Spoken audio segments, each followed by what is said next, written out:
এটা গাছের মাথায় ফুল চলে এসেছে। রমজান টার্গেটে করেছি, আশা করতেছি ভালো বাজার পাবো এই বেগুনটার। আমি মোহাম্মদ আশরাফুল ইসলাম, চুয়াডাঙ্গা জেলা, জীবননগর উপজেলা, হাসাদা ইউনিয়ন, হাসাদা গ্রাম। আমি যেখানে দাঁড়ায় আছি, মূলত এখানে আগে ছিল মালটা আর কমলা ছিল।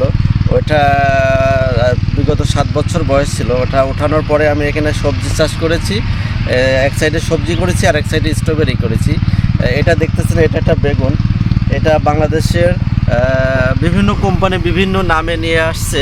এটা একটা রোগ প্রতিরোধ সম্পন্ন একটা বেগুন। এটা কীটনাশক সপ্তাহে 1 দিন অথবা 10 দিন 15 দিন পরে দিলেই হয়। দেখতেছেন প্রতিটা গাছের মাথায় ফুল চলে এসেছে এই বেগুনটার। আমি আশা করতেছি রমজান টার্গেটে করেছি, আশা করতেছি ভালো বাজার পাবো এই বেগুনটার। আপনার ফুলের থেকে 40 দিন, যে ফুল চলে এসেছে ফুল থেকে আর 40 দিন পরে বেগুনটা হারভেস্ট হবে। না এমনি লাগানোর কতদিন পরে? তাহলে লাগানো 55 থেকে 60 দিন। 2 মাস।